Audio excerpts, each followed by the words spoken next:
the tunnelling of Hamas. And we must recognise that Israel is facing a huge existential crisis. 1,300 people dead, murdered, babies raped. And against that backdrop, David Lammy and the Labour Party are never far away from controversy. It seems that is all the party has done since it took over. However, a new hot topic that is causing a storm to gather against Lammy has surfaced. We are not talking about his £1.2 million private jet trips, even though it is raising eyebrows. No, we are talking about something more sinister, and it has to do with one of Britain's most peaceful areas, the Lake District, and it's got the country talking.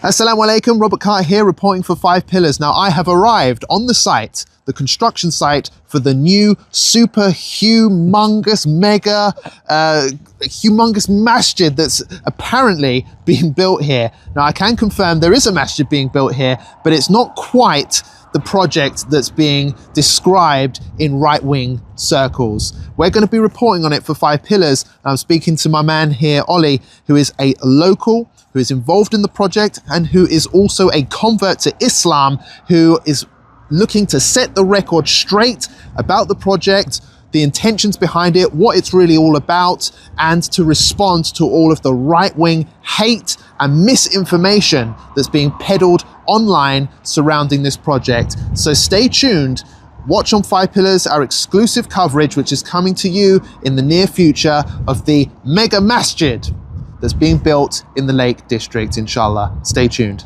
A multi-million pound construction project backed by a well-funded organisation was meant to move full steam ahead. But now everything's at a standstill. Supplies aren't arriving, foundations aren't being poured, and the reason behind it has shocked even the developers. This isn't a government halt. It's not a legal issue. It's a quiet rebellion. British builders boycott controversial mega mosque project in the Lake District. What's going on behind the scenes? Why are local suppliers turning their backs? And why are people across the country actually celebrating this boycott? Let's break it down. It's not often you see everyday tradesmen taking a stand, but that's exactly what's happening in the Lake District right now, where the construction of a £2.5 million Islamic centre has hit a major roadblock. British builders, including some local suppliers and quarries, are reportedly refusing to work with the site. And say enough is enough, we don't want this anymore. Even local businesses have been refusing to deal with the mosque developers. They're refusing to supply building equipment and building materials that they need. Delivery drivers have been refusing to deliver the materials because people just don't want this here. And that's why the local community is saying we won't work with the developers of this mega mosque because our community does not need it. So we're here today to say to the local community, Britain First stands with you against the building of this mega mosque. So this site behind me is where the £2.5 million super mosque is going to be built. We're attracting a lot of beeps from passing motorists, even though the weather is terrible. And we've got our banner there.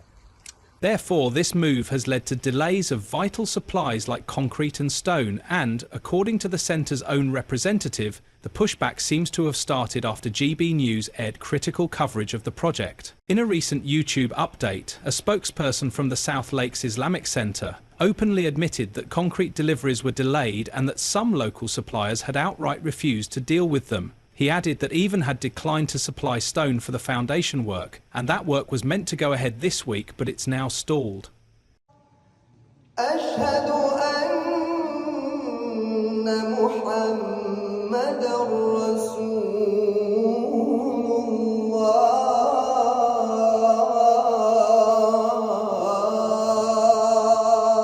For many locals, this resistance is being seen as more than just a logistical hiccup. It's being hailed as a moment of quiet protest, a sign that local people are no longer willing to roll over for every planning decision handed down from above to them.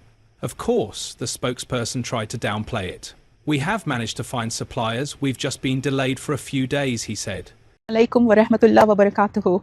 Ramadan Kareem from the beautiful Lake District in the northwest of England, a place of exceptional natural beauty and a place that I'm proud to call home. I'm standing at the site of the first masjid in the Lake District. Muslims have actually lived and worked in this area for over 40 years, but we still have no masjid, no madrasa, and no janaza facilities in a 50-mile radius. This piece of land was actually acquired during COVID times, and after some initial hurdles and setbacks, work is finally underway, as you can see. But what you see here could change without your help. We only have enough funds to last us till April, otherwise the construction work will stop. I'm reaching out to you in a moment of critical need for our children, for my brothers and sisters, and for the Muslim reverts joining our community. Please embrace this cause. Please make dua. Please help me spread the word, and please donate generously. This work must not stop. But it's clear that the effects are being felt on the ground, and he didn't stop there. He also revealed that the centre is now appealing for emergency funding, saying, "We are at a critical time in the project timeline. We have funding in place until April, and we request your support." This entire situation shines a light on a growing sense of unease that many people feel when massive community-altering developments are pushed through without broader public consent. This isn't just about building materials, it's about whether local voices matter anymore. Planning permission for the centre was granted in December 2022, and the South Lakes Islamic Centre has been promoting it as a much-needed space for Muslim doctors, professionals and tourists. On paper, it's described as a community facility that will include areas for prayer, burial, teaching and events. But online, the proposal was met with over 30 objections, and some residents raised serious concerns, not only about the scale of the project, but about whether it truly reflects the character of the local area. Expectedly, local councillors were quick to condemn some of the more pointed criticisms as demonising, but critics argue that labelling all opposition as bigotry is just a way to silence reasonable concerns. It's no secret that Britain's rural communities are changing fast, and not everyone's thrilled about it. What's striking here is that the pushback didn't come from a protest march or a campaign. It came from the tradesmen, the suppliers, the builders, who simply said, "No, we're not doing this." Whether you agree with the development or not, it's hard not to respect people standing up for what they believe in, especially when there's so much pressure to stay quiet. This isn't about hate, it's about a sense of being heard. It is also about the right to question massive changes to your community without being painted as a villain. And that's exactly what's happening now. So yes, it's fantastic to see people pushing back, not with slogans, but with action. British builders are drawing a line, and whether or not it halts the project entirely, they've already made one thing clear. The people on the ground still matter. So, irrespective of what David Lammy and the Labour government think, the rural British communities are pushing back, even if it is only the builders, tradesmen and suppliers that are leading this quiet but effective resistance. But there is more on Foreign Secretary David Lammy. He is under fire for more than just a mega-million mosque project. He has spent over £1 million on private jet travel in just 3 months. Today I can announce 3 further fronts in Labour's war on waste. First, we will crack down on Tory ministers' private jet habit. What is Rishi Sunak so scared of up there in his private jet? Meeting a voter? Well, we will properly enforce the ministerial code on the use of private planes and save millions of pounds for taxpayers in the process. But that is not the worst of it. Do you remember when Labour vowed to use taxpayers' money judiciously? Well, this is another example of Labour's failed promises despite the party's vow to crack down on expensive ministerial flights. It seems they are doing the opposite with this information. The Foreign Secretary's air travel bill rose to £1,200,000 sterling between October and December 2024, with the vast majority going on private flights. It equates to more than £14,000 sterling per day, with the lion's share spent on trips on a ministerial jet, according to the Guido Fawkes political blog. If this doesn't strike you as a hypocrisy, I wonder what will, because Labour vowed to change things like this. I mean, we can't forget how Labour ministers previously lashed out at the Conservatives over their use of private flights. Many viewers will remember, and many viewers were very, very cross when you had just moved into office. It emerged that the Prime Minister and other Labour politicians and you had accepted donations of clothes. In the last few days, it's also emerged that you accepted free tickets for a corporate box to see the singer Sabrina Carpenter at London's O2 Arena this month. Is that what happened? And if you did, why are free clothes a no-no, but free concert tickets is a yes, please? I went with a member of my family to see a concert a couple of weeks ago. I do now have security, which means it's not as easy as it would have been in the past to just sit in a concert, although that would probably be a lot easier for everyone concerned. So, look, I took those tickets to go with a member of my family. I thought that was the right thing to do from a security perspective. Did you pay for them? Because you could pay for them. Well, these weren't tickets that you could pay for. So there wasn't a price to those tickets. Obviously, I will declare that the value of them, but they weren't tickets that you were able to buy. OK, Rachel Reeves, it's a big week for you, big, busy week.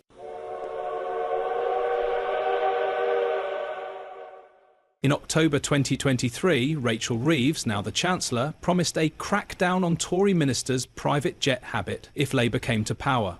She said, "We will enforce the ministerial code on the use of private planes and save millions of pounds for taxpayers in the process." Angela Rayner, now the Deputy Prime Minister, also criticised Liz Truss for using a private jet when she was Foreign Secretary, claiming it showed exactly quite how little respect this Conservative government has for taxpayers' money. Labour also described Rishi Sunak, the former Prime Minister, as out of touch after he used private planes and helicopters to travel around the UK during the general election campaign. Madam Deputy Speaker, let me update the House on our plans for air passenger duty.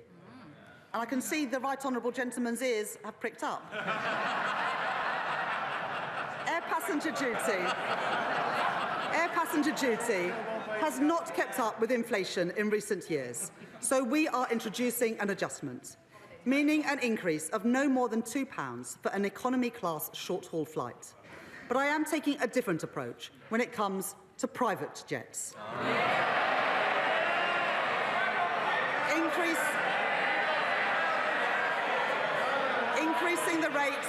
Increasing the rate of air passenger duty by a further 50%. That is equivalent to £450 per passenger for a private jet to, say, California. So, how come a Labour minister is doing the same thing the party criticised others for less than a year into their stay in power? Mr Lammy also faced scrutiny over his travel habits just weeks after entering government, when he used a private plane to travel to New Delhi. Well, this is another expenses story, and it's the MP concerned is Taiwo Owatemi, who's the MP for Coventry North West, and is also a government whip, who voted recently in favour of the £5 billion worth of cuts to benefits and welfare payments. Wow. But it seems that she's getting a bit of a benefit of her own, because on top of her £94,000 a year salary, which was approved last week, 2.8% rise, and her expenses, which includes accommodation costs. Yeah. He's also claimed £900 in pet rent, so that her pet cockapoo, Bella, can stay with her at a London accommodation. This is absolutely bonkers. I mean, the public are going to be outraged at this. This is a party that has just decided to cut the welfare bill of this country and potentially hurt some of the poorest people in the country. And we've got an MP claiming expenses on their dog. Yeah, not only that, everybody's struggling. Everybody who hasn't had benefits cut is struggling with their bills. Yeah. We're getting council tax going through the roof. And of course, there's the elderly people who had their winter fuel payment removed. The optics of this are very, very bad. I mean, I've had a little look since this front page dropped at pet tax or pet rent. It's payable if you live in an accommodation where the landlord says you have to pay an extra amount to have a dog living with you. Well, this is a separate home, and she has children and a husband. And I just sort of think, well, if I wanted to bring my pet to live in separate accommodation, I'd pay for it myself. Quite right. But it gets crazier. A leading Labour MP has been branded a disgrace after using taxpayers' cash to cover pet rent for her furry friend at her London home. Coventry North West MP Taiwo Utami, who serves as Sir Keir Starmer's Lord Commissioner of the Treasury, claimed $900 a year extra in rent to keep her pet pooch Bella with her. Just weeks after the 2024 general election, bombshell documents reveal Utami made the pet rent claim last August alongside other housing costs. The pet for rent row echoes infamous examples from the 2009 MP's expenses scandal, including an MP mistakenly claiming dog food. Utami, who alongside all other MPs recently received a bumper pay rise to take her salary to $9,394 a year, can claim expenses to cover both work and living, given her constituency is outside of London. However, Utami's claim was even more controversial given she is currently trying to quell a potential rebellion on the government's plan to slash Britain's ballooning benefits bill by £5 billion.